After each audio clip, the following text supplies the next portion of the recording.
तो hello guys, कैसे हैं आप सब लोग। द एस्केपर के एपिसोड 01 के साथ हाजिर हूँ। तो गाइस, इसकी स्टोरी काफी ज्यादा इंटरेस्टिंग है। तो हमारे हीरो को जबरदस्ती एक लड़की के साथ शादी करवा दी जाती है और हमारा हीरो जो है इस फैमिली में फंस चुका है और उसे इस फैमिली के अंदर से बाहर निकलना है। और मार्शल आर्ट्स, कल्टीवेशन सब कुछ इस सीरीज में है। एक्शन, रोमांस और इसके साथ साथ कॉमेडी भी सीरीज में है। तो अगर आप लोग मेरे चैनल के ऊपर नए हैं तो जल्दी से चैनल को सब्सक्राइब कर दे, वीडियो को लाइक और शेयर कर दे, क्योंकि इसकी एपिसोड अब डेली अपलोड होने वाली है। तो ये कहानी जो है ये जैन फैमिली की, और जैन फैमिली में बैकयार्ड का सीन दिखाया जाता है, जहाँ पर ऊपर से एक झरना बह रहा होता है और झरने के नीचे जैन फैमिली के डिसाइपल्स प्रैक्टिस कर रहे होते हैं और उन सभी के सामने उनके जो मास्टर होते हैं वो उन सभी से प्रैक्टिस करवा रहे होते हैं। वो सभी लोग मार्शल आर्ट्स की ट्रेनिंग कर रहे होते हैं। तो उनके जो ट्रेनर होते हैं मास्टर जैन, उन सभी लोगों से कहते हैं अगर तुम सभी लोग अपनी बॉडीज को ट्रेन करना चाहते हो तुम्हें अपने माइंड को ट्रेन करना होगा। अगर तुम्हारे माइंड रेडी होंगे तभी तुम लोग यहाँ पर सही से प्रैक्टिस कर सकोगे। तुम सभी लोगों को यहाँ पर ट्रेनिंग करनी है, खूब सारी ट्रेनिंग करो और कभी भी किसी के सामने अपने गार्ड को डाउन मत करना। सभी बच्चे वहाँ पर बड़े ही ध्यान लगाकर ट्रेनिंग कर रहे होते हैं। ट्रेनिंग कंप्लीट करने के बाद मास्टर जैन सभी लोगों से कहते हैं ठीक है, आज के लिए इतना काफी है, ठीक है तुम सभी लोग अब अपने घर जा सकते हो, जाकर रेस्ट करो। ऐसे उन लोगों को वहाँ पर छुट्टी होती है। तो यहीं पर एक लड़का जिसका नाम जानवी होता है, जानवी सबसे पहले उन्हें कहता है अंकल जैन, टियान हुजोंग आपको पता है ना कि उसने हमें जो टाइम लिमिट दी थी वो खत्म होने वाली है और बहुत ही जल्दी वो हमारे यंग मिस से शादी करने के लिए यहाँ पर आने वाला है। उसने कल यहाँ पर मैरिज प्रपोज करने के लिए आना है। क्या आपको यंग मिस के लिए कोई लड़का मिल गया जिससे आप यंग मिस की शादी पहले करवा दें, ताकि टियान हुजोंग हमारी यंग मिस के साथ शादी करके उसे अपने साथ यहाँ से दूर लेकर ना जा सके। अंकल जैन उसे कहते हैं कि जैन फैमिली की टेरिटरी बहुत ज्यादा बड़ी है, इतनी बड़ी टेरिटरी है जहाँ पर तो मिलियंस माइल्स हैं, लेकिन हम लोग यहाँ पर इतनी बड़ी टेरिटरी में अपनी यंग मिस के लिए सुटेबल हस्बैंड कहाँ से ढूंढ कर लाएंगे। यंग मिस के बारे में तुम सभी लोग जानते हो, उसके साथ कौन शादी करना चाहेगा। तो वो सभी लोग वहाँ पर होना शुरू कर देते हैं और कहते हैं अब यहाँ पर क्या होगा, क्या हमारी यंग मिस को टियान हुजोंग अपने साथ लेकर चला जाएगा। टियान हुजोंग उसे बहुत दूर लेकर चला जाएगा। यहाँ पर हमें कोई अच्छा लड़का मिल जाता तो हम लोग उसके साथ उसकी शादी करवा सकते थे। यंग मिस के साथ हमारी फैमिली में से तो कोई भी शादी नहीं करना चाहेगा, क्योंकि सभी लोग उसे अच्छी तरह से जानते हैं कि वो कितनी ज्यादा गुस्से वाली है। क्योंकि ये लड़का जो जानवी है इसका असल मकसद यही होता है कि टियान हुजोंग यहाँ पर आए और यंग मिस के साथ शादी करके उसे यहाँ से दूर लेकर चला जाए। वो कहता है एक बार यहाँ से यंग मिस चली गई तो यंग मिस के चले जाने के बाद इस फैमिली में सबसे बड़ा जीनियस मैं रह जाऊंगा और यहाँ पर सबसे ज्यादा इज्जत मेरी होगी। तो बस दुआ करता हूँ कि टियान हुजोंग जल्दी से यहाँ पर आए और यंग मिस को अपने साथ लेकर चला जाए। के साथ उन्हें ऊपर से चिल्लाने की आवाज आती है। झरने के ऊपर से कोई नीचे की तरफ गिरता है। सभी लोग ऊपर की तरफ देखते हैं तो ऊपर से हमारा हीरो जुनची ऊपर से नीचे की तरफ गिर रहा होता है। जुनची चिल्लाता हुआ ऊपर से नीचे की तरफ गिरता है और ग्राउंड में आकर धड़ाम करके गिरता है, यानी ग्राउंड यानी पानी में आकर गिरता है। वो पानी के अंदर गिरता है तो ये सभी लोग उसकी तरफ देखते हैं और कहते हैं ये क्या ये मर गया।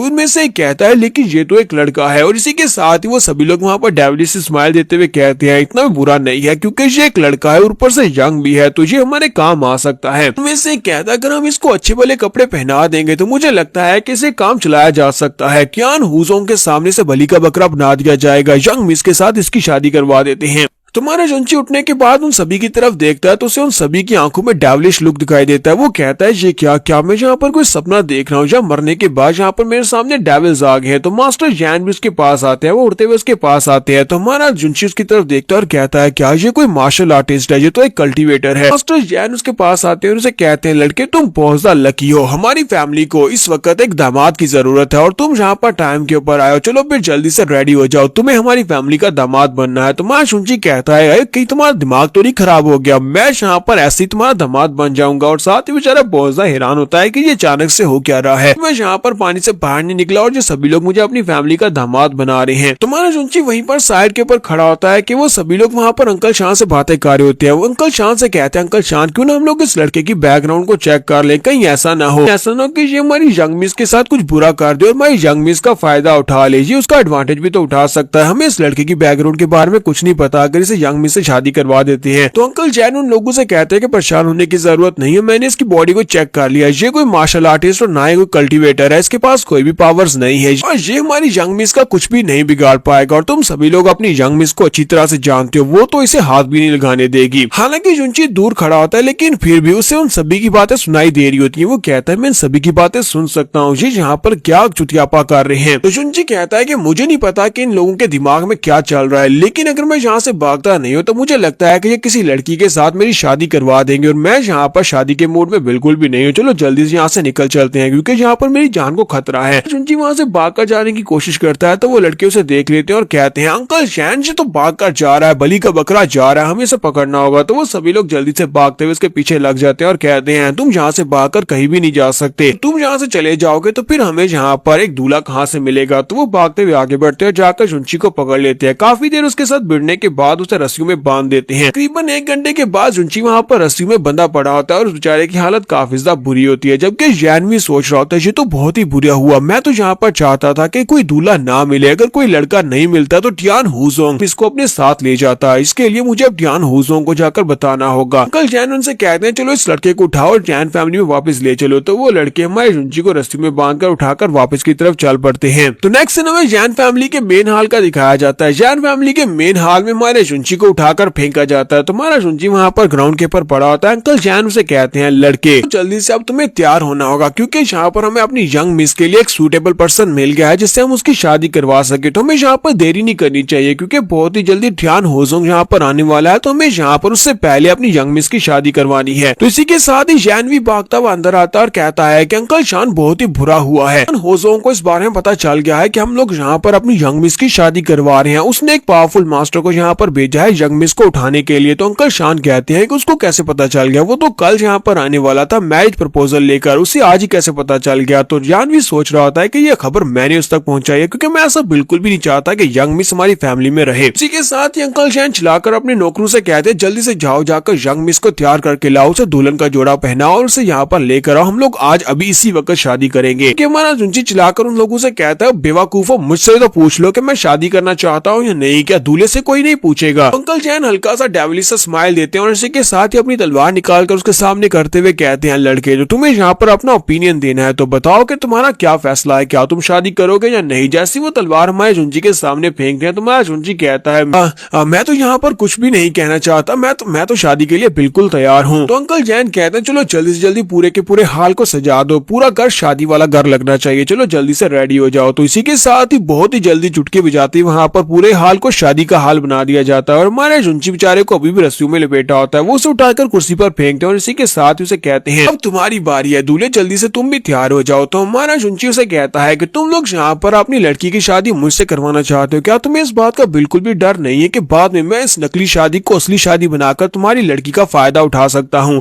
शान आगे से हंसना शुरू कर देते हैं और उसे कहते हैं बेवकूफ लड़के कहेंगे, क्या तुम्हें लगता है कि तुम हमारी यंग मिस को टच भी कर पाओगे, जितना तुम्हारे पास स्टेटस और तुम्हारी लो कल्टीवेशन है तुम तुम्हारी यंग मिस के पाँव को भी हाथ नहीं लगा पाओगे। तुम्हारा जुंची उसकी बात सुनने के बाद सोच रहा होता है ये यंग मिस है कौन, क्या वाकई में वो इतनी ज्यादा टफ रफ है। इसी के साथ ही हमारा जुंची चिल्लाकर उसे कहता है मैं तो एक साधु हूँ, एक साधु मॉन्क जो कि कभी भी जिंदगी में शादी नहीं कर सकता, मैं शादी नहीं करने वाला। इसी के साथ ही वहाँ पर हमारी यंग मिस को दिखाते हैं। यंग मिस जैसी वहाँ पर अंदर आती है तो वो बहुत ज्यादा खूबसूरत होती है, उसे देखते ही हमारे जुंची बेचारे की तो आंखें निकल आती हैं और साथ ही वो बहुत ज्यादा खुश हो जाता है और कहता है जो तो बहुत ज्यादा खूबसूरत है। उसके साथ जो लड़का खड़ा होता है वो तलवार उसके सामने करते हुए कहता है लड़के तुमने अभी भी क्या कहा कि तुम एक साधु मॉन्क हो, यानी कि तुम कभी जिंदगी में शादी नहीं कर सकते, क्या तुमने अभी यही कहा। तो इसी के साथ ही हमारा जुंची वहाँ पर उसका मुर्गा खड़ा हो जाता है। जुंची कहता है ये किसने कह दिया, मैं कोई साधु मॉन्क नहीं हूँ बल्कि मैं तो यहाँ पर शादी करने के लिए रेडी हूँ, मैं आज इसी वक्त यहीं पर शादी करने को तैयार हूँ। तो मास्टर जैन अपने पास उसके लिए दूल्हे के कपड़े लेकर आते हैं और उसे कहते हैं चलो जल्दी से ये कपड़े पहन लो, तुम्हें जल्दी से जल्दी कपड़े पहनने होंगे ताकि हम लोग शादी की सेरेमनी को कंप्लीट कर सके। तो हमारा जुंची उन कपड़ों को उठाता है और जल्दी से उन कपड़ों को पहन लेता है। लेकिन इसी के साथ ही साथ वाली दीवार के ऊपर अटैक होता है, दीवार के ऊपर अटैक होता है और इसी के साथ एक मास्टर वहाँ पर से अंदर एंटर होता है। वो मास्टर बहुत ज्यादा पावरफुल होता है, उस मास्टर का नाम मास्टर गू होता है। तो मास्टर गू वहाँ पर आते हैं उन सभी लोगों से कहता है यंग मिस जैन तुम्हें अच्छी तरह से पता है कि मेरे मास्टर टियान हुजोंग को तुमसे प्यार हो गया है, अगर वो तुमसे प्यार करते हैं तो इसका मतलब यह है कि तुम्हारी शादी सिर्फ और सिर्फ उससे होगी। तुम्हारी हिम्मत कैसे हुई यहाँ पर किसी और लड़के से शादी करने की, तुम लोग हमारे स्काई फाइव सेक्टर के यंग मास्टर को कुछ भी नहीं समझते। आज हम लोग यहाँ पर से यंग मिस को लेकर ही जाएंगे। यहाँ पर हम लोग अपनी एपिसोड 01 का एंड करेंगे। नेक्स्ट एपिसोड में देखेंगे कि हमारे जुंची बेचारे के साथ यहाँ पर क्या होने वाला है। एपिसोड की एक्सप्लेनेशन अच्छी लगी हो तो कमेंट करके जरूर बताइएगा। चैनल को सब्सक्राइब कर दें, वीडियो को लाइक और शेयर कर दें। शुक्रिया।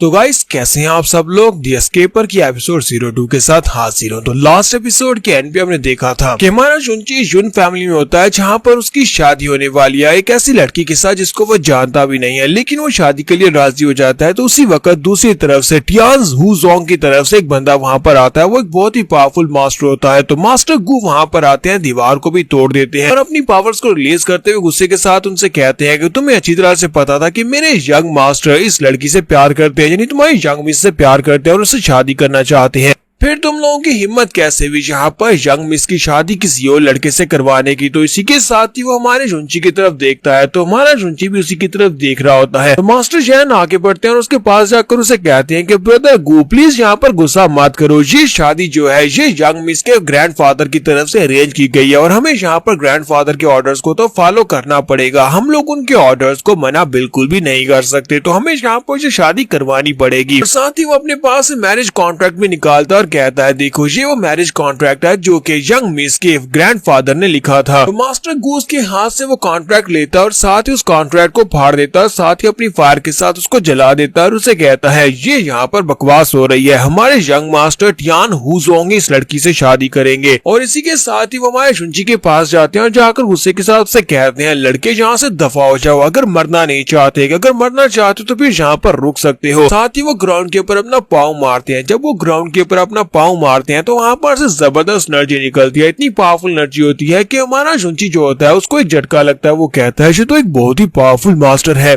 तो जैसे हमारा जुनची वहां पर से डर के मारे पीछे की तरफ हट रहा होता है तो मास्टर जैन पीछे आते हैं और आकर उसके कंधे के ऊपर हाथ रखते हैं और गुस्से के साथ उसे कहते हैं लड़के भागने के बारे में तो सोचना ही मत, अगर तुम यहाँ से भागने के बारे में सोचोगे तो फिर तुम यहाँ पर हमारे हाथों से मरोगे। और साथ ही वो दूसरी तरफ देखता है, यहाँ पर जैन फैमिली के लड़के होते हैं, वो सारे के सारे गुस्से के साथ हमारे जुनची की तरफ देख रहे होते हैं। जुनची कहता है ये क्या, मैं तो दोनों तरफ से फंसा हुआ हूँ, यानी कि अगर यहाँ से भागने की कोशिश करता हूँ तो भी मरूंगा, लेकिन अगर शादी का फैसला करता हूँ तो मास्टर गू मुझे मार डालेंगे। जैन फैमिली के डिसाइपल कहते हैं कि सिचुएशन तो काफी ज्यादा बुरी हो चुकी है, अब हम लोग यहाँ पर क्या करेंगे। ये लड़का तुम्हारी जैन फैमिली से है भी नहीं, अगर ये लड़का यहाँ पर मास्टर गू के हाथ से मारा जाता है तो फिर हमें क्या फर्क पड़ेगा। चलो ठीक है, इस लड़के को यहाँ पर मरने देते हैं। आखिर स्काई फायर सेक्टर के जो लोग हैं वो बहुत ज्यादा गुस्से वाले हैं, मास्टर गू अपना गुस्सा उतार सकते हैं इस लड़के की जान लेकर। जबकि हमारा जुनची उन सभी की बातें सुन रहा था और उन सभी की बातें सुनने के बाद वो वहाँ पर पागलू की तरह जोर जोर से हंसना शुरू कर देता है। फिर साथ ही वो सोच रहा होता है यहाँ पर मेरे पर ब्लेम मत डाला, क्योंकि अब जो भी तुम्हारे साथ होने वाला है वो सब कुछ तुम्हारी अपनी वजह से होने वाला है। अगर तुम लोग यहाँ पर मेरे साथ गेम ही खेलना चाहते हो तो फिर ठीक है, चलो यहाँ पर गेम खेलते हैं।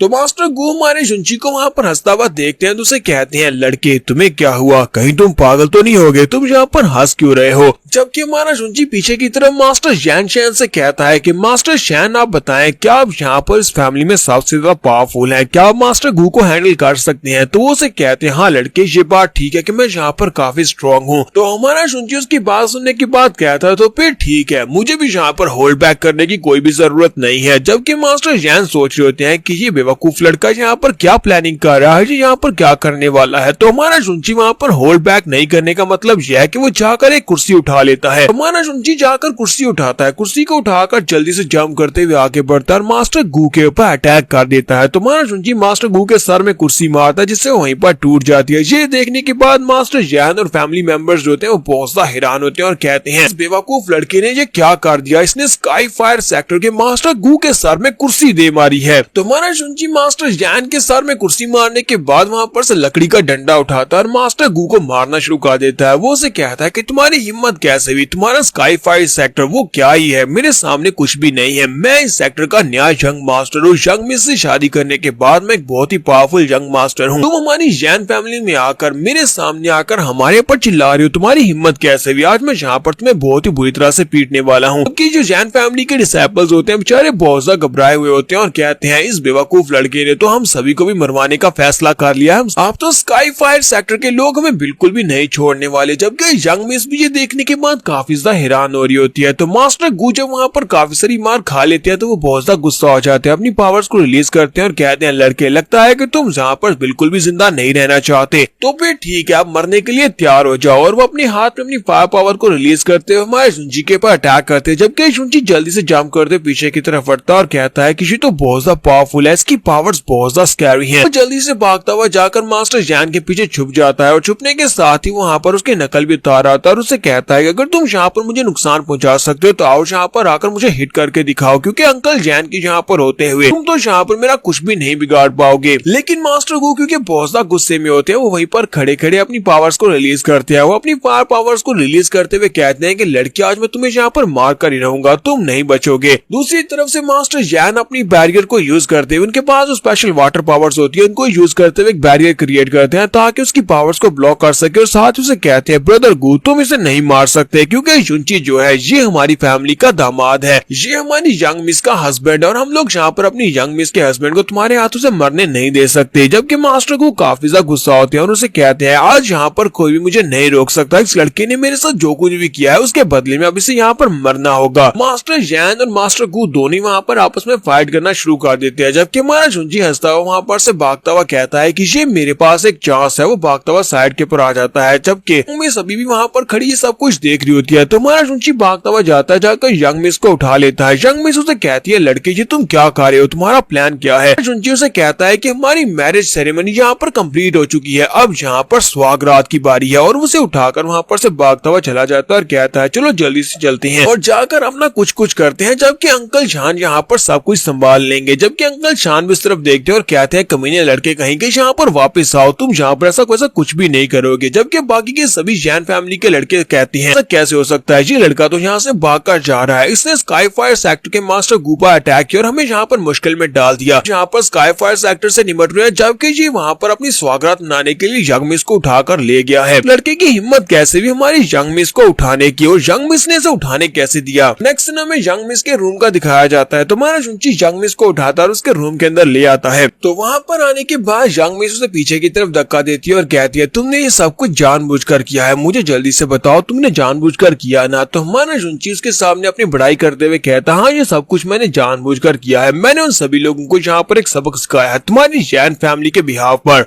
अब तुम्हें यहाँ पर मुझे थैंक यू बोलने की जरूरत नहीं है, वो कमीना स्काई फायर सेक्टर का मास्टर गू यहाँ पर आकर मुश्किल क्रिएट कर रहा था, तो मैंने यहाँ पर उसे सबक सिखा दिया। जबकि यंग मिस काफी ज्यादा गुस्सा आती है और उसे कहती है तुम हो कौन और तुम्हें ऐसा क्यों लगता है कि तुमने यहाँ पर हमारी जैन फैमिली की मदद की है, तुम यहाँ पर मुझे बेवकूफ बनाने की कोशिश कर रहे हो पर तुम ऐसा कर नहीं पाओगे। क्या तुम्हें लगता है कि मैं तुम्हारी बात के ऊपर यकीन कर लूंगी? तुमने जानबूझकर ये सब कुछ किया, तुमने हमारी जैन फैमिली को स्काई फायर सेक्टर के साथ भिड़ा दिया है ताकि तुम यहाँ पर अपना बदला ले सको, क्योंकि तुम्हें यहाँ पर से भागना है, तुम्हें एस्केप करना है। तो हमारा शुंची यहाँ पर एक लॉजिक की बात करते हुए उसे कहता है कि ऐसा कैसे हो सकता है, हम दोनों ही हस्बैंड एंड वाइफ है, अगर यहाँ पर हस्बैंड की इंसल्ट होगी तो वाइफ की इंसल्ट होगी, अगर वाइफ की इंसल्ट होगी तो हस्बैंड की भी इंसल्ट होगी। तो ये समझ लो कि मैंने ये सब कुछ तुम्हारे लिए किया, तुम्हारी फैमिली का नाम बचाने के लिए किया है। बातें सुनने के बाद यंग मिस जो होती है वो बेचारी वहीं पर सुन रही होती है, क्योंकि हमारा शुंची यहाँ पर एक मशीन की तरह चालू हो जाता है, वो बोलता जाता है बार बार उसे एक ही बात कह रहा होता है कि ये सब कुछ तुम्हारी वजह से किया, क्योंकि तुम मेरी वाइफ हो, तो वाइफ की इज्जत बचाने के लिए मुझे वहाँ पर ये सब कुछ करना पड़ा। यंग मिस उसकी बातें सुनने के बाद बहुत ज्यादा गुस्सा आ रही होती है। यंग मिस को जब गुस्सा आता है, बहुत ज्यादा गुस्सा आता है, तो वो वहाँ पर फट पड़ती है और चिल्लाकर उसे कहती है बकवास बंद करो, अपना मुंह बंद रखो। तो शुंची भी इस बात से काफी ज्यादा घबरा जाता है और कहता है ये औरत तो बहुत ज्यादा डरावनी है, जरा देखो तो सही, लगता है यही इसका असली रूप है। तो इसी के साथ ही यंग मिस पीछे की तरफ मुड़ जाती है और साथ ही उसे कहती है अच्छा ठीक है मैं शांत हो जाती हूँ। फिर साथ ही उसे कहती है मैं तुम्हें यहाँ पर एक बात क्लियरली बता दूं कि हम दोनों के बीच में जो कुछ भी है वो तुम्हें भी अच्छी तरह से पता है कि ये कोई शादी नहीं है, बल्कि ये सिर्फ और सिर्फ एक फेक मैरिज है। अगर तुमने दोबारा यहाँ पर ये वाली बात की कि तुम मेरे हस्बैंड और मैं तुम्हारी वाइफ और तुम मेरे लिए यहाँ पर कुछ भी कर रहे हो, तो फिर मैं यहाँ पर तुम्हें मार डालूंगी। तो यहाँ पर हमारी एस्केपर के एपिसोड 02 का एंड होगा। क्या हमारा शुंची यहाँ पर इनकी जैन फैमिली से एस्केप कर पाएगा या नहीं, ये हम लोग नेक्स्ट एपिसोड में देखेंगे। तो अगर एपिसोड या एक्सप्लेनेशन अच्छी लगी हो तो कमेंट करके जरूर बताइएगा, वीडियो को लाइक और शेयर कर दे। शुक्रिया।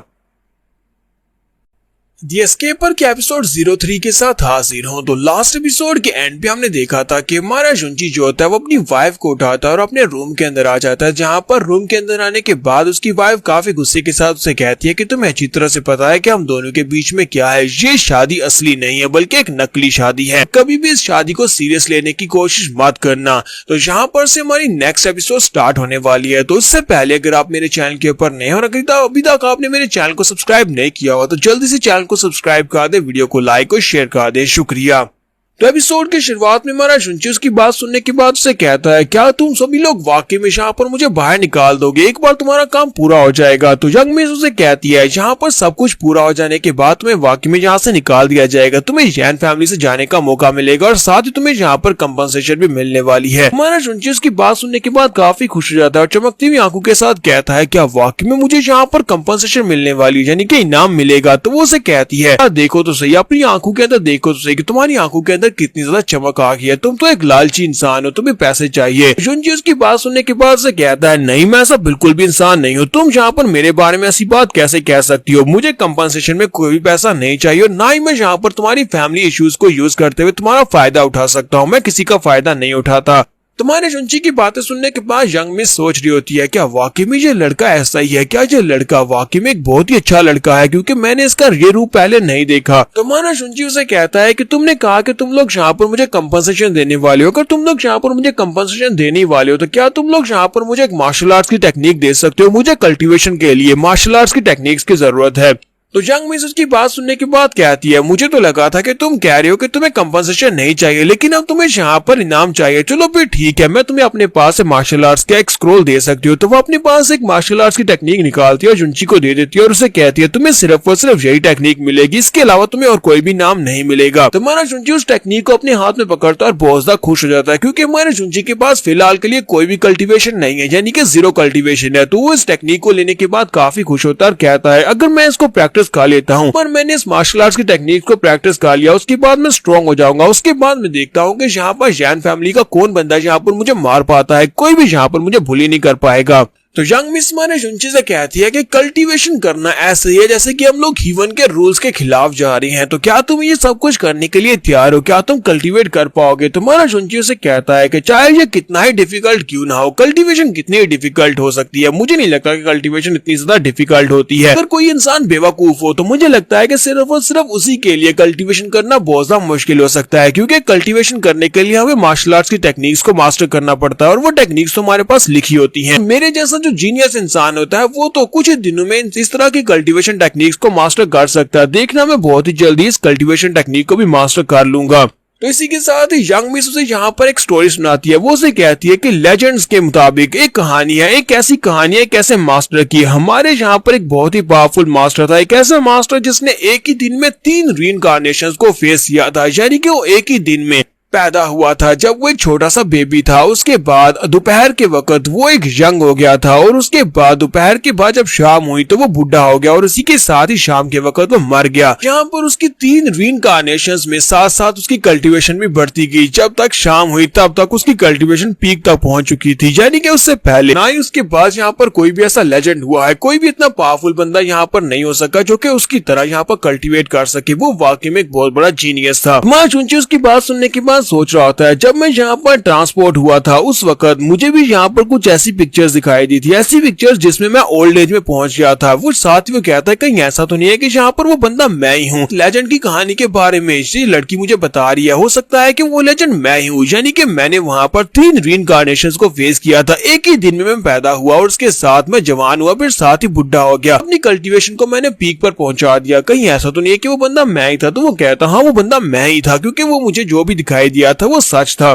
तो यंग मिस उसकी बात सुनने के बाद कहती है कि तुम्हें ये सब कुछ बताने का फायदा ही क्या है, क्योंकि तुम एक कल्टीवेटर नहीं हो तो तुम्हें इन सब बातों की बिल्कुल भी समझ नहीं आने वाली, ऐसे भी तुम इन सभी बातों को नहीं समझोगे। तो वो जाकर अपने बिस्तर के ऊपर लेट जाती है और उसे कहती है, मुझे लगता नहीं है कि टियान हुजोंग की तरफ से जो बंदा मास्टर गू यहाँ पर आया वो इतनी जल्दी यहाँ से जाने वाला है, इसलिए तुम आज रात यहीं पर मेरे रूम के अंदर ही सो सकते हो, तुम यहीं पर सो सकते हो। तुम्हारा जुंजी उसकी बात सुनने के बाद अपने हाथ से कल्टीवेशन स्क्रोल को फेंक देता है, लात टपकाते हुए उसे कहता है क्या वाकई में तुमने यहाँ पर मुझे अपने हस्बैंड के तौर पर रिकॉग्नाइज कर लिया और अब तुम यहाँ पर मुझे अपने साथ सोने दोगी। तो वो जल्दी से भागती हुई आगे बढ़ता है और उसे कहता है कि मुझे यहाँ पर एक किस दो, मेरी वाइफ मुझे किस दो। इसी के साथ इस बेचारे के मुंह पर एक जबरदस्त थप्पड़ पड़ता है जिससे हमारा जुंजी जो होता है वो उड़ता हुआ पीछे गिरता है। तो वो उसे कहती है कि मैं बेड के ऊपर सोने वाली हूँ जबकि तुम फर्श के ऊपर सोओगे। तो जुंजी उसे कहता है लेकिन फर्श तो बहुत ज्यादा ठंडा है, मैं यहाँ पर फर्श के ऊपर नहीं सो सकता, वो भी रात के वक्त। ऐसे भी बेड इतना ज्यादा बड़ा है और तुम वहाँ पर अकेली सोकर बहुत ज्यादा बोर हो जाओगी, मुझे अपने साथ सोने दो ना। तो इसी के साथ एक नीडल उसके पाँव में आकर गिरती है। तो वो इस बात से बहुत ज्यादा हैरान होता है कि वो उसने उसके ऊपर नीडल से अटैक किया। जंग मिस उसे कहती है कि अपनी बकवास बंद करो, अगर तुमने इस नीडल से आगे एक भी कदम आगे बढ़ाने की कोशिश की तो अगली बार जो नीडल जो होगी तुम्हारी टांगों के बीच लगेगी और उसके बाद दोबारा तुम कभी किसी लड़की के साथ सो नहीं पाओगे, चुपचाप जाकर फ्लोर के ऊपर सो जाओ। तुम्हारा जुंजी उसे कहता है अच्छा ठीक है। जबकि ये बात यहाँ तक पहुँच चुकी है तो मैं तुम्हें यहाँ पर अपनी जिंदगी का सबसे बड़ा सीक्रेट बताने वाला हूँ, क्या तुम वो सीक्रेट सुनने के लिए तैयार हो। तो जंग मिस हैरान होकर उसे कह दिया बताओ कि तुम कौन सा सीक्रेट बताने वाले हो। तो हमारा जुंजी थोड़ी देर के लिए वहाँ पर अपनी आंखें बंद करता है। अपनी आंखें बंद करने के बाद वो आगे बढ़ता है और उसे कहता है चलो मैं तुम्हें अपनी जिंदगी का सबसे बड़ा सीक्रेट बताता हूँ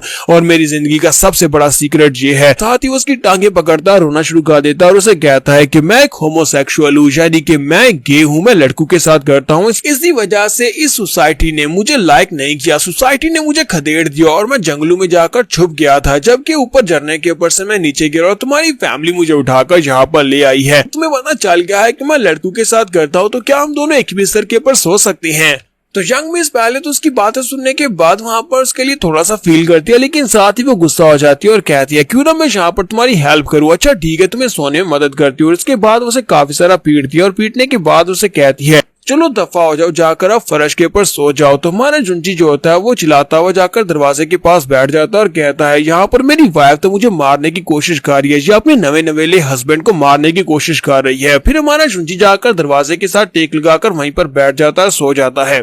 लेकिन हमारा जुंजी सोते हुए भी अभी भी अपनी वाइफ के सपने देख रहा होता है, यानी यंग मिस के सपने देख रहा होता है और उसे कह रहा होता है मेरी वाइफ क्यों ना तुम यहाँ पर मुझे किस करे दो, मेरी वाइफ मुझे सिर्फ एक किस दे दो। जबकि यंग मिस वहाँ पर बैठी कल्टीवेट कर रही होती है, लेकिन वो कल्टीवेट नहीं कर पा रही होती, वो ध्यान नहीं दे पा रही होती क्योंकि जुंजी बार बार एक ही लफ्ज कह रहा होता है प्लीज मुझे किस करो, मुझे किस करने दो।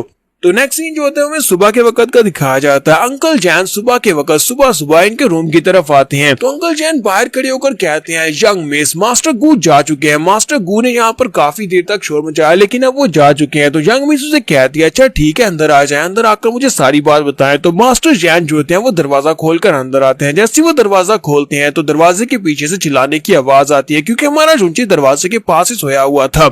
तो मास्टर जैन ने जैसे वहां पर दरवाजा ओपन किया, इसी के साथ ही बेचारे हमारे जुंची के मुंह पर दरवाजा लगता है और वहीं पर बेचारा चिल्ला रहा होता है। मास्टर जैन कहते हैं लड़के तुम यहाँ पर क्या कर रहे हो, जबकि हमारा जुंची उसे गालियां दे रहा होता है और कहता है कमीने बुड्ढे कहेंगे क्या तुम आराम से दरवाजा नहीं खोल सकते थे। जबकि दूर खड़ी यंग मिस जो होती है वो हल्का सा मुस्कुरा रही होती है। फिर साथ ही वो मास्टर जैन से कहती है अंकल शैन क्या आप मुझे बता सकते हैं कि यहाँ पर क्या चल रहा है, आप यहाँ पर किस बारे में बात कर रहे थे। तो अंकल शैन उसे कहते हैं यंग मिस मास्टर गू यहाँ से जा चुका है, उसने काफी देर शोर मचाया लेकिन उसके बाद वो चला गया।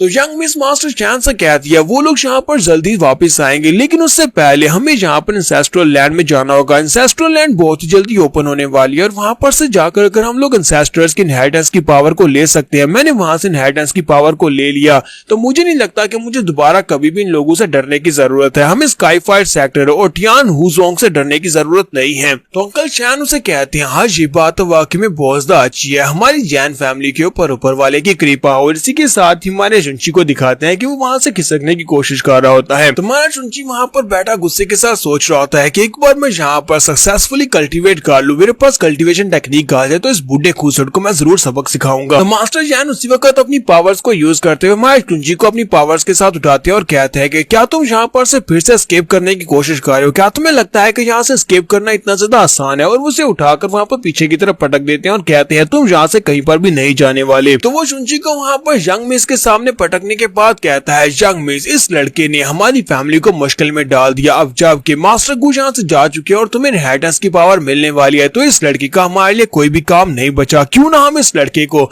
मार डालें। तो यहाँ पर हमारी एपिसोड 03 का एंड करेंगे। तो नेक्स्ट एपिसोड में देखेंगे क्या हमारे जुंजी को यहाँ पर मार डालेंगे, क्योंकि मारेंगे तो नहीं। नेक्स्ट क्या होने वाला है ये जानने के लिए मेरे चैनल के साथ बने रहिए। चैनल को सब्सक्राइब कर दें ताकि आप अगली वीडियो को भी देख सके, और वीडियो को लाइक और शेयर करना मत भूलिएगा।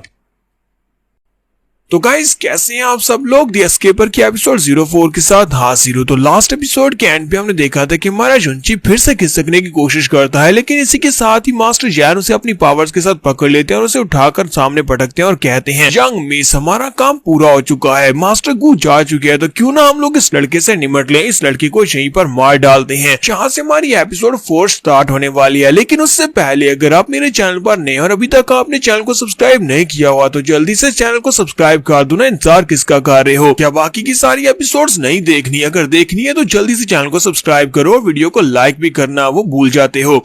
तो इस एपिसोड की शुरुआत में हमारा जुंची फिर से उठकर खड़ा होता है और अंकल शान से कहता है कि बुड्ढे आदमी, क्या तुम्हें इस बारे में बिल्कुल भी नहीं पता? क्या तुम्हें नहीं पता कि यंग मिस के हस्बैंड को क्या कहते हैं? यंग मिस के हस्बैंड को यंग मास्टर कहते हैं। मैं तुम्हारा यंग मास्टर हूँ, तुम्हें तो यहाँ पर मेरी इज्जत करनी चाहिए और यहाँ पर मुझे वैसी रिस्पेक्ट देनी चाहिए जैसी तुम अपनी यंग मिस को दे रहे हो। तो इस बात से अंकल शान काफी ज्यादा गुस्सा होते हैं। वो कहते हैं लड़के, तुम्हारी हिम्मत कैसे हुई, तुमने यहाँ पर मुझे डांट दिया, तुम्हारी हिम्मत कैसे हुई मेरे साथ ये सब कुछ कह रहे कि चलो मैं तुम्हें यहाँ पर सबक सिखाता हूँ। तो इसी के साथ ही हमारा जुंची जो होता है वो अपनी वाइफ से कहता है, वाइफ क्या तुम देख रही हो, ये बंदा यहाँ पर मुझे मारने की कोशिश कर रहा है, इसका यही एक मकसद है, ये मुझे मारना चाहता है। तो यंग मिस जो होती है वो काफी ज्यादा अच्छी होती है। यंग मिस कहती है कि हमारी जैन फैमिली के ऊपर इस लड़के का काफी बड़ा एहसान है, इस लड़के ने मुश्किल वक्त में हमारे साथ दिया है, तो मुझे लगता है कि काम खत्म होने के बाद इस लड़के को जाने देना चाहिए, हम इस लड़के को जान से नहीं मार सकते। तो मास्टरों से कहते हैं चलो फिर ठीक है लड़के, तुम यहाँ पर अपने आप को लकी समझो कि हमारी यंग मिस ने तुम्हें यहाँ पर बख्श दिया। और इसी के साथ ही वो कहते हैं यंग मिस प्लीज मुझे माफ करना, मुझे जाना होगा। इसी के साथ ही अंकल जैन वहां से चले जाते हैं। अंकल जैन के जाने के बाद मैं जुंची सोच रहा होता है आज ना कल मैं तुमसे बदला लेकर रहूंगा। बुड्ढे खूसट कहेंगे एक बार मार्शल आर्ट्स को मास्टर कर लूं, एक बार मैं टेक्निक हाथ में ले लूं, कोई भी मार्शल आर्ट्स टेक्निक मुझे आ जाए, उसके बाद देखना मैं तुम्हारा क्या करूंगा।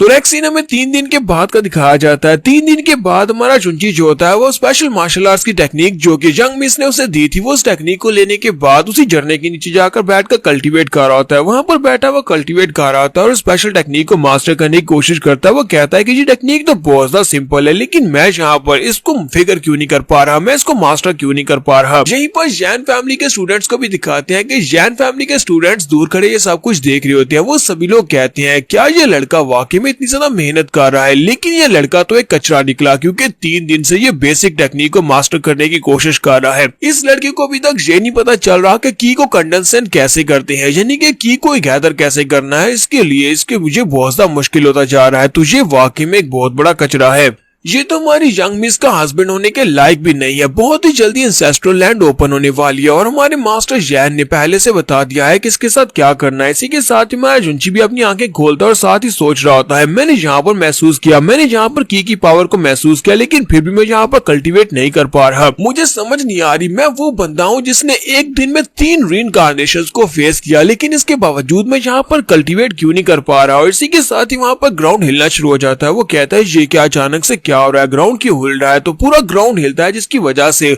झरने के ऊपर से बड़े बड़े पत्थर नीचे की तरफ गिरते हैं। तो हमारा जुंची चिल्लाकर कहता है ये तो अर्थक्वेक है, चलो जल्दी से यहाँ से निकलो वरना वाट लग जाएगी। तो वो वहां से भागना स्टार्ट करता है, जबकि बाकी के सभी स्टूडेंट्स भी जो कि जैन फैमिली के होते हैं वो सभी लोग भी भाग रहे होते हैं और कहते हैं चलो निकलो यहाँ से, पत्थर ऊपर गिर रहे हैं। तो हमारा जुंची कहता है पता नहीं क्या हो गया, अचानक से पत्थर ऊपर से नीचे गिर रहे हैं। वो चिल्ला चिल्ला कर कह रहा होता है मेरी वाइफ कहाँ पर हो, यहाँ पर आओ, आकर अपने हस्बैंड को बचा लो, कहीं ऐसा ना हो कि शादी के दूसरे ही दिन तुम यहाँ पर विधवा हो जाओ, चलो जल्दी से आकर मुझे बचा लो।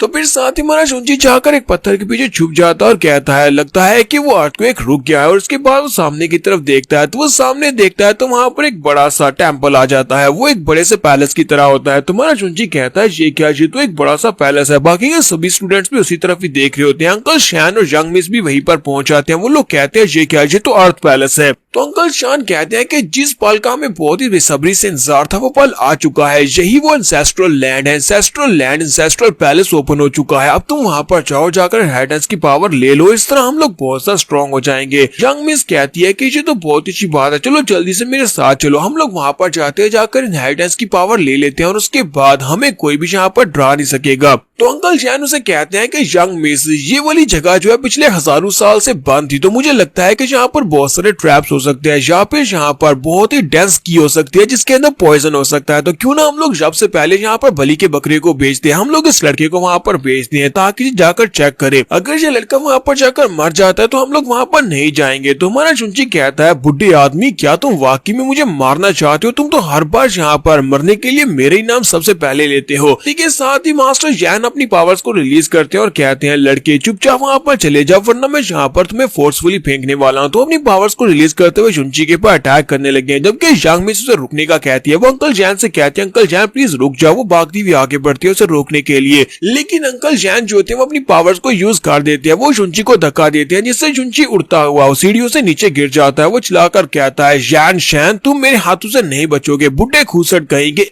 तुम एक ना एक दिन जरूर देखोगे कि मैं तुम्हारी इन बुढ़ी हड्डियों को कैसे तोड़ता हूँ। हमारा चुंची बेचारा चिल्लाता हुआ सीढ़ियों से नीचे गिर जाता है। तो हमारी जो यंग मिस होती है वो उसके लिए काफी ज्यादा परेशान होती है, जबकि मास्टर उसे कहते हैं कि तुम्हें परेशान होने की जरूरत नहीं है। फिर साथ ही वो उसे कहते हैं कि ये हमारी जैन फैमिली के एंसेस्ट्रल लैंड है जो पिछले हजारों सालों से यहाँ पर थी, लेकिन आज यहाँ पर फाइनली अपीयर हुए ताकि हमें यहाँ पर मौका मिल सके। लोग वहाँ पर थोड़ी देर के लिए इंतजार करते हैं क्या चुंची वहाँ पर नीचे जिंदा है। तो थोड़ी देर के बाद चुंची जब वहाँ पर सीढ़ियों से उतरते हुए नीचे गिर जाता है क्योंकि वो गिरता हुआ नीचे गिरा था। तो अंकल जैन कहते हैं कि वो लड़का वहाँ पर नीचे गिर गया और अभी तक सेफ है, उसके चिल्लाने की आवाज आ रही है, इसका मतलब यह है कि ये जगह सेफ है। यंग मिस अब तुम अंदर जा सकती हो, जाओ जाकर वहाँ पर से जाकर इनहेरिटेंस की पावर ले लो। जैसे यंग मिस आगे की तरफ बढ़ने लगते हैं उसी वक्त फायर लगा हुआ एक तीर उसकी तरफ आगे बढ़ता है और वहाँ पर यंग मिस के ऊपर अटैक होता है। तो वो फायर के साथ लिपटा हुआ जो तीर होता है वो सीधा यंग मिस की तरफ आगे बढ़ रहा होता है, जबकि बाकी के सभी स्टूडेंट्स कहते हैं, हमारी यंग मिस को बचाओ, यंग मिस प्लीज जल्दी से डॉज करो वरना ये तीर तुम्हें लगेगा। तो यंग मिस जो होती है उसकी तो काफी ज्यादा देर हो चुकी है क्योंकि तीर उसके काफी ज्यादा करीब होता है। तो वो तीर उसके साथ टकराता है तो वहाँ पर एक बहुत ही बड़ा धमाका होता है। ये देखने के बाद अंकल शैन और बाकी के सभी स्टूडेंट्स कहते हैं, हमारी यंग मिस का क्या होगा? वहाँ पर एक जबरदस्त धमाका हुआ है। तो साइड के ऊपर दिखाते हैं जैन शेंग होता है जो कि इनकी फैमिली का एक और एल्डर होता है, जैसे कि जैन शैन और जैन शेंग जो दोनों भाई होते हैं और उसका बेटा जैन वी होता है। तो वो लोग वहाँ पर पहुंच जाते हैं। जैन वी के फादर कहते हैं, तुम लोगों को क्या लगा था कि तुम लोग यहाँ पर इतनी आसानी के साथ एंसेस्ट्रल लैंड में जाकर अपनी यंग मिस को इनहेरिटेंस की पावर दे सकते हो? मेरे बिना ये सब कुछ कैसे हो सकता है? वो इनहेरिटेंस की पावर मेरे बेटे जैनवी को मिलेगी, ना कि तुम्हारी यंग मिस को मिलने वाली है। जबकि हमारा चुंची वहाँ पर नीचे गिरने के बाद ऊपर की तरफ ही देख रहा होता है। वो कहता है, ऊपर क्या हो रहा है? लगता है कि वहाँ पर कुछ हुआ है, यंग मिस के ऊपर अटैक हुआ है। लगता है कि ये लोग इन फाइटिंग कर रहे हैं, यानी कि अपनी क्लैन में अंदर की फाइट हो रही है। लेकिन यंग मिस का क्या होगा? क्या यंग मिस ठीक रहेगी? क्योंकि वहाँ पर एक बहुत ही पावरफुल धमाका हुआ है, वहाँ पर बहुत सारी फायर है। तो इसी के साथ ही यंग मिस को भी दिखाते हैं कि यंग मिस उस फायर के अंदर अपनी एक स्पेशल एबिलिटी जिसका नाम ल्यूली हीवनली बॉडी होता है उसको एक्टिवेट करती है। जैसे वो ल्यूली हीवनली बॉडी को एक्टिवेट करती है तो मास्टर कहते हैं, मास्टर जैन कहते हैं कि हमारी यंग मिस ने तो यहाँ पर स्पेशल टेक्निक को मास्टर कर लिया है। जबकि जैन शेंग भी इस बात से काफी ज्यादा हैरान होता है और कहता है, क्या वाकई में इसने स्पेशल टेक्निक को मास्टर कर लिया? हमारा चुंची भी सामने की तरफ ऊपर ही देख रहा होता है। वहाँ पर एक और जबरदस्त धमाका होता है और इसी धमाके के साथ ही हमारी यंग मिस वहाँ पर से बाहर निकलती है। उसकी बॉडी थोड़ी बहुत वहाँ पर चेंज होती है और उसकी पावर्स पहले से काफी ज्यादा बड़ी होती है। यंग मिस आगे बढ़ती है और उसे कहती है, अंकल शान इन लोगों को यहीं पर रोका रखो जब तक कि मैं वहाँ पर जाकर इनहेरिटेंस की पावर ले लेती हूँ। इनहेरिटेंस की पावर लेने के बाद ये सभी लोग हमारा कुछ भी नहीं बिगाड़ पाएंगे। अंकल शान अपने स्टूडेंट से कहता है कि सभी मेंबर्स यहाँ पर आ जाओ, हम सभी फैमिली मेंबर्स को यहाँ पर मिलकर अपनी यंग मिस को प्रोटेक्ट करना होगा ताकि यंग मिस अंदर जाकर सेफली इनहेरिटेंस की पावर लेकर वापस आ सके। तो यहाँ पर इन फाइट स्टार्ट हो जाती है। एक तरफ से अंकल शैन होते हैं, दूसरी तरफ से अंकल शेंग होते हैं। दोनों अपने अपने लोगों को आगे बढ़ाते हैं और दोनों वहाँ पर आपस में फाइट करना स्टार्ट करते हैं क्योंकि दोनों को यहाँ पर इनहेरिटेंस की लालच चाहिए और इनहेरिटेंस के लिए दोनों ही लालची बन गए हैं। यहाँ पर ये लोग आपस में फाइट कर रहे होते हैं और फाइटिंग के दौरान ही कुछ फायर बॉल्स जो होते हैं वो हमारे शुंची की तरफ जाकर नीचे गिरते हैं। तो शुंची कहता है, कमीनों कहेंगे अगर फाइट करनी है तो फाइट करो ना, मेरे पर क्यों अटैक किए जा रहे हो? क्या तुम्हें दिखाई नहीं दे रहा है यहाँ पर मैं नीचे हूँ, तुम लोग नीचे मेरे पर अटैक कर रहे हो? इसके साथ ही मास्टर जैन अपनी यंग मिस से कहते हैं, यंग मिस जाओ अंदर चली जाओ। दूसरी तरफ से अंकल शेंग अपने बेटे जैनवी से कहते हैं, जैनवी जानवी जाओ तुम भी अंदर चले जाओ। ये तुम दोनों के ऊपर डिपेंड करता है कि तुम दोनों में से कौन अंदर जाकर इनहेरिटेंस की पावर को लेकर आता है। तो यहाँ पर हम लोग अपनी एपिसोड 04 का एंड करेंगे। एपिसोड की एक्सप्लेनेशन अच्छी लगी हो तो कमेंट करके जरूर बताइएगा। चैनल को सब्सक्राइब कर दे, वीडियो को लाइक और शेयर कर दे। शुक्रिया।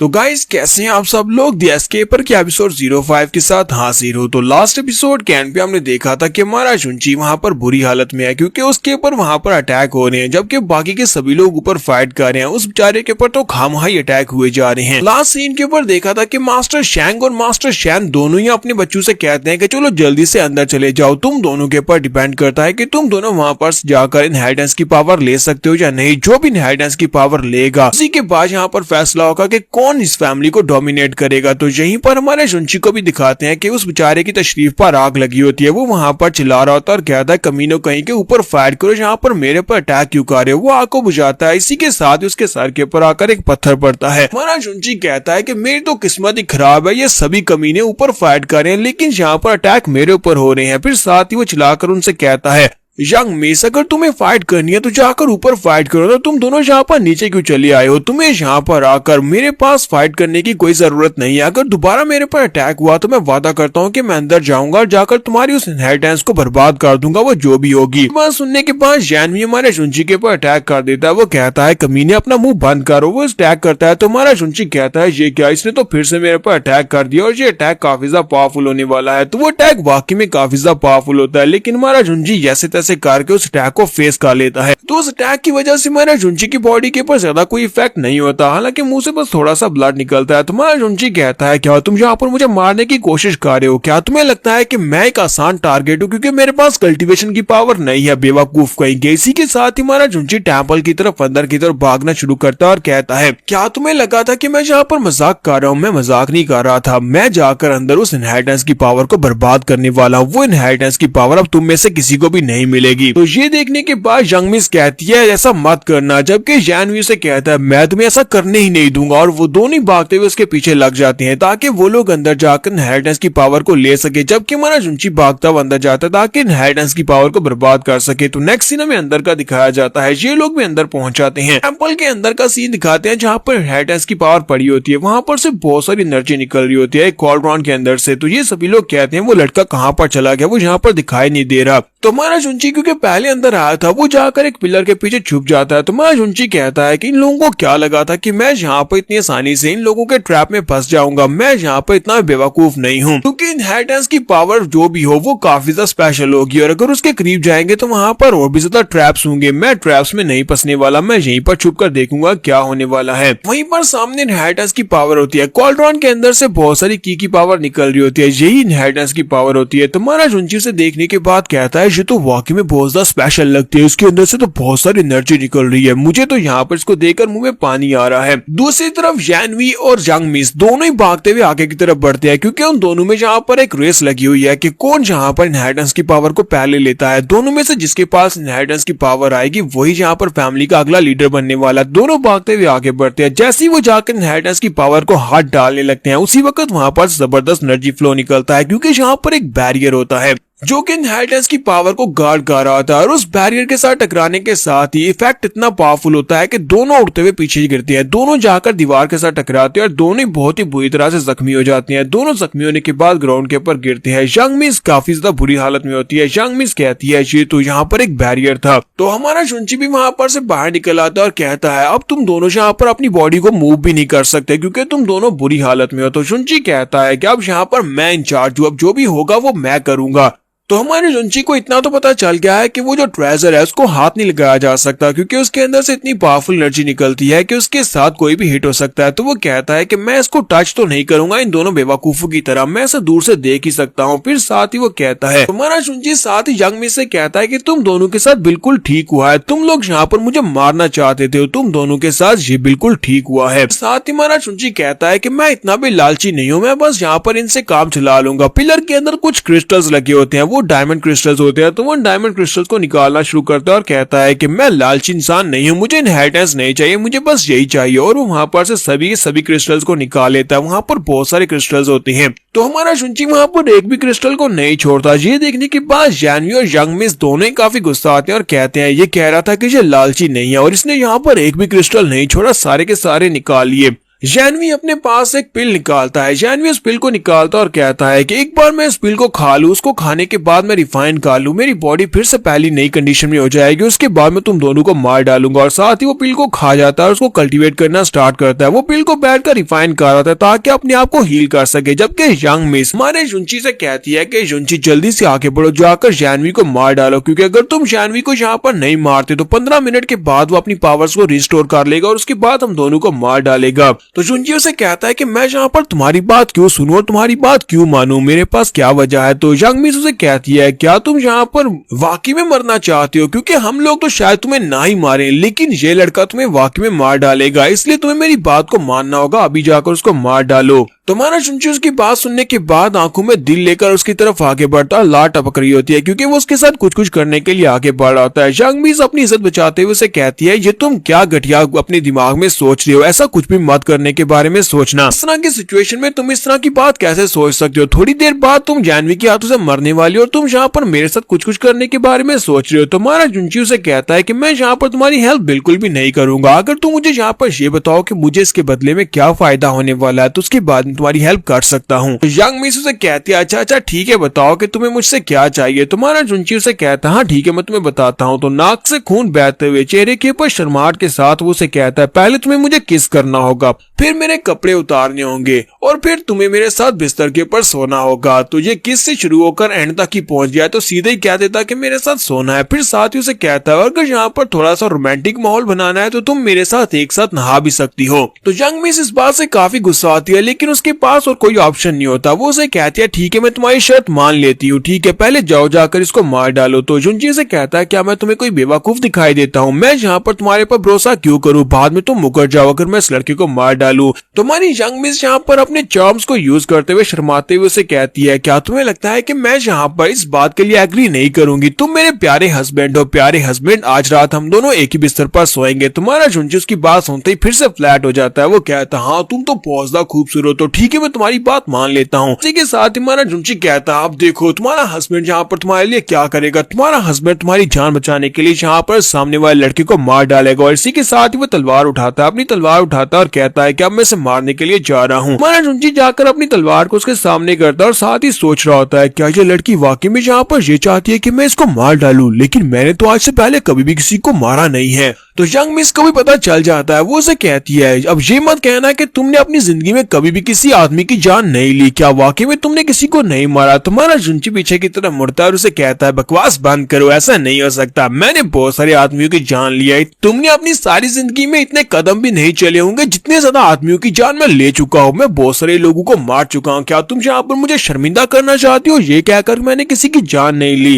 यंग मिस को समझ आ जाती है कि ये पहली बार किसी को मार रहा है। तो वो उसे कहती हो तो फिर मारो ना, फिर इंतजार किसका कार्य हो। तुम्हारा जुंची से कहता है हाँ ठीक है तुम्हें जल्दी किस बात की है, मैं इसको मारने वाला हूँ, हाँ ठीक है मैं मुझसे मारने वाला हूँ। जबकि जानवी की कल्टीवेशन का टाइम पूरा होने वाला होता है, वो अपनी बॉडी को रिस्टोर करने वाला। तो यंग मिस चिल्लाकर कहती है जल्दी करो तुम्हारे पास बिल्कुल भी टाइम नहीं बचा, जिसकी पावर्स जो है वो कम्प्लीटली रिकवर होने वाली है, ये तुम्हें मार डालेगा। जुंची कहता अच्छा ठीक है मैं करने वाला हूँ और अपनी तलवार को उठाता और कहता मैं इसे मारने वाला हूँ। अपनी तलवार को उठाकर उसके कंधे के पास लाकर वहीं पर रोक देता है और उसे कहता है नहीं मैं ऐसा बिल्कुल भी नहीं कर सकता, मैं किसी की जान नहीं लूंगा। तुम्हारा जुंची अपनी तलवार को उसके कंधे के पास लाकर रोक देता है और कहता है कि मैं इसकी जान नहीं लूंगा। लेकिन इसी के साथ ही जानवी अपनी आंखें खोलता है क्योंकि उसने अपनी एनर्जी को रिकवर कर लिया है। तुम्हारा जुंची कहता है ये कैसे, तो होश आ गई, अब तो हमारी वाट लगेगी, ये हम दोनों को मारने वाला है। जानवी जैसी वहां पर अपनी आंखें खोलता है इसी के साथ ही वो बड़े एक्शन के साथ उठता है। उसे नहीं पता कि तुम्हारे जुंची की जो तलवार है उसकी गर्दन के पास होती है। तो जैसे ही वो उठता है तुम्हारे जुंची की तलवार जो होती है वो उसकी गर्दन के अंदर धंस जाती है, लेकिन तलवार इतनी ज्यादा डीप नहीं लगती, इसी वजह से जानवी को अंदाजा ही नहीं होता कि उसकी गर्दन के अंदर तलवार लगी है। तो वो जल्दी से जंप करते हुए ऊपर हटता है और कहता है क्या तुम यहाँ पर मुझे मारने की कोशिश कर रही हो, अब देखना मैं तुम दोनों को यहाँ पर मार डालूंगा। वो उसके उठकर सामने खड़ा हो जाता है। हालांकि अभी भी उसकी गर्दन से ब्लड निकल रहा है, लेकिन जानवी को नहीं पता कि उसकी गर्दन में तलवार लगी थी। तो जानवी चिल्लाकर उन दोनों से कहता है कि तुम दोनों मेरे हाथों से यहाँ पर मरने वाली हो। तो यहाँ पर हम लोग अपनी एपिसोड 05 का एंड करेंगे और नेक्स्ट एपिसोड में देखेंगे कि बेचारे जानवी के साथ यहाँ पर क्या बुरी होने वाली है। तो एपिसोड की एक्सप्लेनेशन अच्छी लगी हो तो कमेंट करके जरूर बताइएगा। चैनल को सब्सक्राइब कर दे, वीडियो को लाइक और शेयर कर दे। शुक्रिया।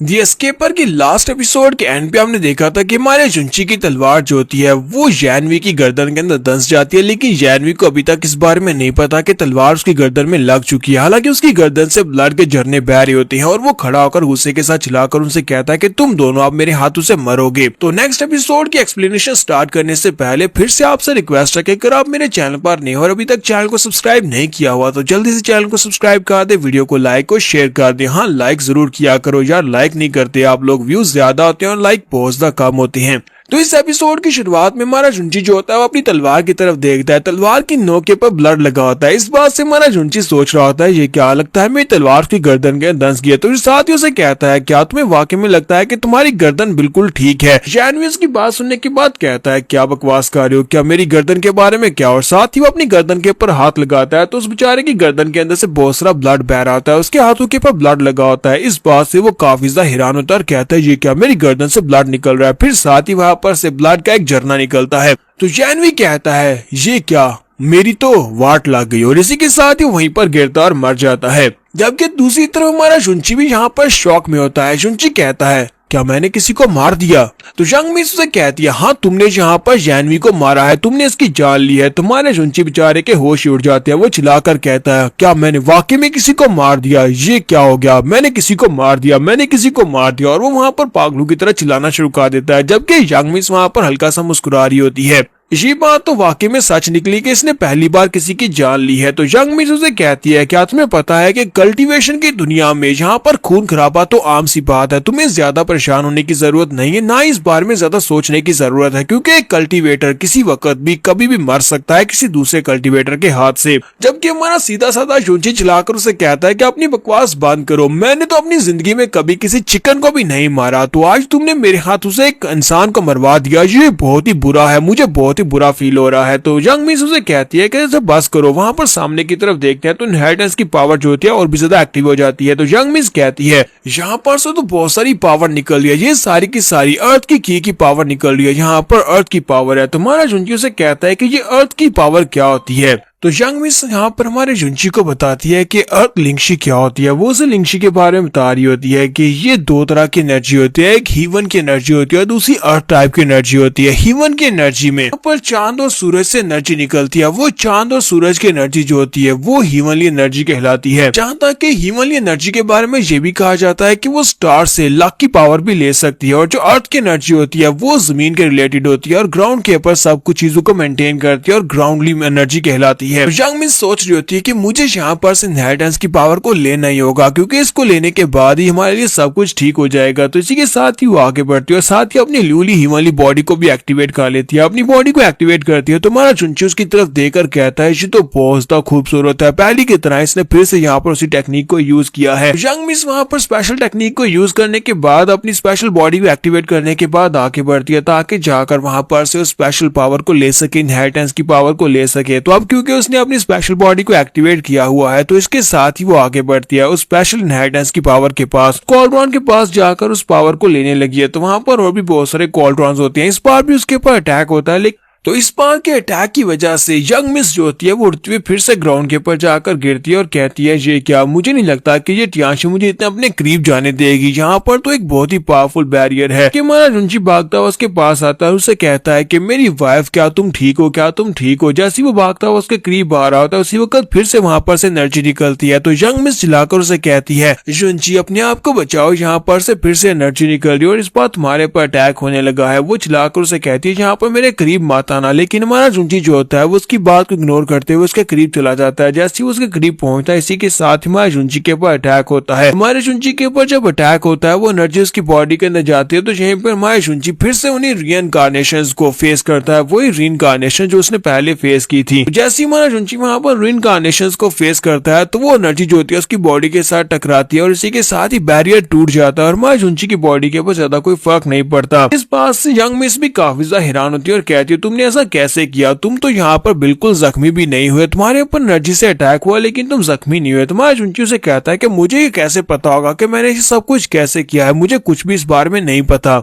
तो फिर यंग मिस उठकर सामने की तरफ देखती है, वहां पर इनहेरिटेंस की पावर के पास जो शील्ड थी वो वाकई में टूट चुकी होती है। वो कहती है ऐसा कैसे हुआ, ये टियांशी फील्ड अपने आप कैसे टूट गई है। वो जुंजी की तरफ देखकर सोच रही होती है क्या इसने ये किया, क्या इसकी पावर्स की वजह से यहाँ पर टूटी है, लेकिन इसके पास तो कल्टीवेशन है ही नहीं। फिर इस लड़के की कल्टीवेशन की वजह से ये बैरियर कैसे टूट सकता है, जबकि हमारे जुंजी को खुद भी कुछ नहीं पता होता। फिर साथ ही हमारा जुंजी भागता हुआ आगे चला जाता है। वो कहता है कि ये तो बहुत ही पावरफुल ट्रेजर लगता है, तो लगता है कि हमें यहाँ पर ट्रेजर मिल गया है। तो वो इनहेरिटेंस की पावर के करीब चला जाता है। तो यंग मिस सोच रही होती है कि आज यहाँ पर से मुझे इनहेरिटेंस की पावर चाहिए, इस बारे में बाद में सोचेंगे कि यहाँ पर बैरियर कैसे टूटा है। लगता है कि मेरी लूली बॉडी की वजह से यहाँ पर वो बैरियर टूटा है, इसकी वजह से नहीं टूटा। तो यंग मिस उड़ती हुई सीधी उस इनहेरिटेंस की पावर के पास चली जाती है। वहां पर जाने के बाद कहती है यही वो इनहेरिटेंस की पावर है, ये मुझे चाहिए। और वहां पर वो जो कॉल्ट्रॉन होते हैं वो कॉल्ट्रॉन वहां पर हवा में उड़ना शुरू कर देते हैं और उन सभी कॉल्ट्रॉन्स के अंदर से बहुत सारी एनर्जी निकल रही होती है। ये सारी की सारी इंसेस्ट्रल एनर्जी होती है जो कि इनके इंसेस्टर्स यहाँ पर छोड़ कर गए हैं। तो हमारी यंग मिस वहीं पर उस एंसेस्ट्रल एनर्जी को अपनी बॉडी में एब्जॉर्ब करना स्टार्ट करती है। वो स्पेशल की एब्जॉर्प्शन टेक्निक होती है। वो की एब्जॉर्प्शन टेक्निक को अपनी बॉडी में एब्जॉर्ब कर रही होती है। उस टेक्निक को यूज करते हुए एनर्जी को बॉडी में एब्जॉर्ब कर रही होती है। जबकि हमारा जुंजी देखने के बाद काफी ज्यादा हैरान होता है। तो जुंजी कहता है तो लगता है कि इसने इनहेरिटेंस की पावर को लेना शुरू कर दिया है। तो वहीं पर खड़ा होता है कि साइड के ऊपर से कुछ चमकता हुआ दिखाई देता है। तो जुंजी कहता है ये क्या है। वहां पर एक कॉल्ट्रॉन के अंदर वहां पर एक स्क्रोल पड़ा होता है जो कि गोल्डन कलर में चमक रहा होता है। जुंजी कहता है लगता है कि ये भी कोई ट्रेजर है, तो मेरे हाथ में भी यहाँ पर एक ट्रेजर लगने वाला है। वो अपने हाथ को आगे बढ़ाता है ताकि उस स्क्रोल को उठा सके। तो जैसे हमारा जुंजी उस स्क्रोल को उठाने के लिए अपना हाथ आगे बढ़ा रहा था, स्क्रोल और भी ज्यादा जोर से चमकना शुरू कर देता है। जुंजी इस बात से और भी ज्यादा हैरान होता है। तो वो स्क्रोल जो होता है वो उड़ता हुआ सीधा हमारे जुंजी के माथे के अंदर चला जाता है और उसकी बॉडी के अंदर एब्जॉर्ब हो जाता है। हमारा जुंजी कहता है ये क्या, वो चीज कहाँ पर चली गई, वो तो मेरे सर के अंदर घुस गई और सर के अंदर जाकर कहीं पर गायब हो गई है। और फिर साथ ही वो ग्राउंड के ऊपर अपना सर पटकना शुरू कर देता और कहता है कि मेरे सर के अंदर से बाहर निकलो, तुम क्या चीज हो, मेरे सर के अंदर क्यों घुस गई हो। फिर वो जोर जोर से चिल्लाना शुरू कर देता और कहता है ये चीज तो निकल ही नहीं, पता नहीं क्या थी। वो वहीं पर थक जाता और ग्राउंड के ऊपर लेट जाता और कहता है कि वो पता नहीं वो क्या चीज थी जो मेरे माथे के अंदर चली गई, वो तो निकलने का नाम ही नहीं ले रही। कहीं ऐसा तो नहीं इसके मेरे माथे के अंदर जाने की वजह से मेरे साथ कुछ बुरा होने वाला है। फिर साथ ही वो साइड के ऊपर देखता है तो यंग मिस ने वहां पर काफी सारी एनर्जी को कंज्यूम कर लिया होता है। बहुत सारी एनर्जी उसकी बॉडी के अंदर जा चुकी होती है। तो माशुंची कहता है ये यहाँ पर स्पिरिचुअल एनर्जी एब्जॉर्प्शन टेक्निक को यूज कर रही है, यानी कि यहाँ पर जितनी भी की पावर है वो सारी की सारी ये एब्जॉर्ब कर लेगी। यंग मिस थोड़ी देर के बाद सारी की सारी एनर्जी को एब्जॉर्ब करने के बाद माशुंची के सामने आकर खड़ी हो जाती है। तो माशुंची कहता है क्या तुम्हें इनहेरिटेंस की पावर मिल गई। तो यंग मिस उसे कहती है हाँ मुझे मिल गई है। तो यंग मिस उसे कहती है हाँ मुझे यहाँ पर से इनहेरिटेंस की पावर तो मिल गई, लेकिन एंसेस्टर्स की तरफ से छोड़ी हुई हीवनली बुक यहाँ पर बिल्कुल भी नहीं है। हीवनली बुक को भी यहाँ पर होना चाहिए था। वो हीवनली बुक हमारे एंसेस्टर्स की तरफ से यहाँ पर छोड़ी गई थी और वो बहुत ज्यादा स्पेशल है। तो जुंची उसकी बात सुनने के बाद कहता है तुम यहाँ पर किस तरह की हीवनली बुक की बात कर रही हो। हमारे जुंची को ये शायद पता होता है उसके हाथ में एक ट्रेजर लगा है, लेकिन उसे ये नहीं पता था कि वो ट्रेजर हीवनली बुक है। तो वो उसे कहता है वो किस तरह की है। तो यंग मिस उसे बताती है कि हमारे एंसेस्टर ने उस हीवनली गोल्डन बुक को यहाँ पर छोड़ा था। गोल्डन बुक बहुत ज्यादा स्पेशल है, इतनी स्पेशल है कि पिछले हजारों सालों से उन्होंने यहाँ पर छोड़ा था। उसके अंदर बहुत ज्यादा स्पेशल पावर्स और बहुत ज्यादा स्पेशल टेक्निक्स लिखी हुई हैं। तो जुंची को उसकी बात सुनने के बाद झटका लगता है। जुंची कहता है कहीं ऐसा तो नहीं है कि थोड़ी देर पहले वो जो स्क्रोल मेरी बॉडी के अंदर चला गया मेरे सर के अंदर वही हीवनली बुक थी। इसका मतलब यह है कि मेरे पास हीवनली बुक आ गई। और इसी के साथ जुंची काफी ज्यादा खुश हो जाता है और कहता है तो इसका मतलब यह है कि मैं लेजेंडरी चोजन वन हूँ, यानी कि वो मुझे मिली है, तो मैं बहुत ज्यादा स्पेशल हूँ। इसी के साथ यंग मिस मारे जुंची के मुंह पर एक बुक मारती है और कहती है ये लो पकड़ो इस बुक को, यहीं पर बैठ कर कल्टिवेट करो, मैं भी यहाँ पर कल्टिवेट कर रही हूँ। तो जुंची कहता है ये तुमने क्यों किया, मेरे सर पर जो किताब छाप क्यों मारी है। यंग मिस हमारे जुंची से कहती है कि मैं यहाँ पर बैठकर कल्टीवेट करने वाली हूँ, तुम्हें भी यहाँ पर बैठकर कल्टीवेट करना चाहिए। स्पेशल टेक्निक की मदद से तुम स्पिरिचुअल एनर्जी को अपनी बॉडी में ऑब्जर्व कर पाओगे। यहाँ पर आसपास भागने की बजाय बैठकर कल्टीवेट करो, क्योंकि अगर तुम यहाँ पर मुश्किल में पड़ गए तो मैं तुम्हें बचा नहीं पाऊंगी, क्योंकि मैं यहाँ पर कल्टीवेशन स्टेज में जाने वाली हूँ। तुम्हारा जुंची उस बुक को हाथ में पकड़ता है और कहता है कि इसके अंदर तो वाकई में वही टेक्निक लिखी हुई है जिससे इसने यहाँ पर एनर्जी को ऑब्जर्व किया था, यानी कि मैं भी अब एनर्जी को ऑब्जर्व कर पाऊंगा अगर मैं इसको मास्टर कर लेता हूँ। हमारा जुंची भी वहीं पर बैठ जाता है और वहां पर बैठकर उस स्पेशल टेक्निक को मास्टर करने की कोशिश करता है ताकि वो आसपास की एनर्जी को ऑब्जर्व कर सके। तो यहाँ पर हम लोग अपनी एपिसोड 06 का एंड करेंगे और नेक्स्ट एपिसोड में देखेंगे क्या हमारा जुंची यहाँ पर कुछ कल्टीवेट कर पाएगा या नहीं। एपिसोड की एक्सप्लेनेशन अच्छी लगी हो तो कमेंट करके जरूर बताइएगा। चैनल को सब्सक्राइब कर दें, वीडियो को लाइक और शेयर कर दें। शुक्रिया।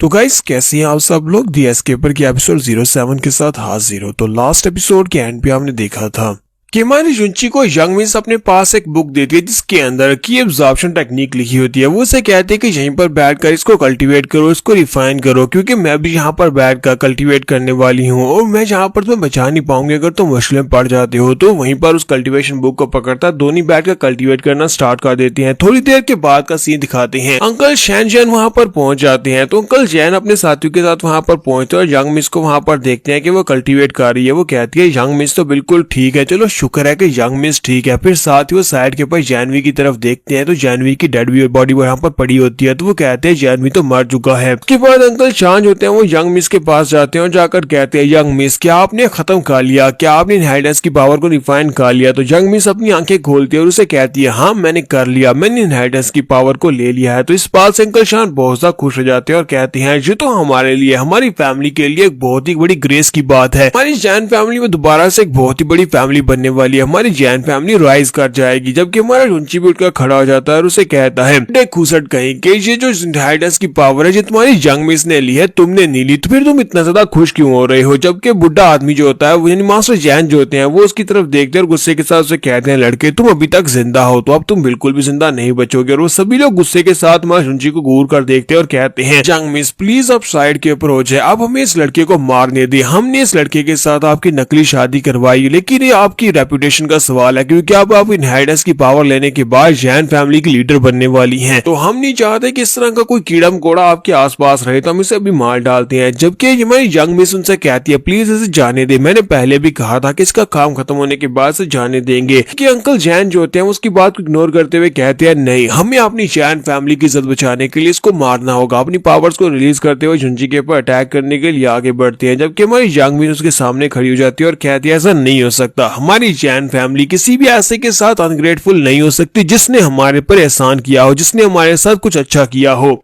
जबकि हमारा जुंची उसकी तरफ देखता और कहता है बुढ़े आदमी तुमने यहाँ पर जानबूझकर मुझे मजबूर किया है, अब देखो मैं यहाँ पर क्या करने वाला हूँ। और इसी के साथ ही वो अपना हाथ आगे बढ़ाता है, यंग मिस की गर्दन के ऊपर रखते हुए कहता है चलो आओ अब आकर मुझे मार कर दिखाओ। तो अंकल जैन वहीं पर रुक जाते हैं क्योंकि हमारे जुंची ने यहाँ पर यंग मिस को बंदी बना लिया है। अंकल जैन कहते हैं कमीने घटिया इंसान कहीं के, जो तुम क्या कर रहे हो, तुम्हारी यंग मिस को बंदी क्यों बना रहे हो। बाकी के सभी डिसाइपल्स भी इस बात से काफी ज्यादा हैरान होते हैं और कहते हैं इस लड़के ने तो वाकई में हमारी यंग मिस को बंदी बना लिया है।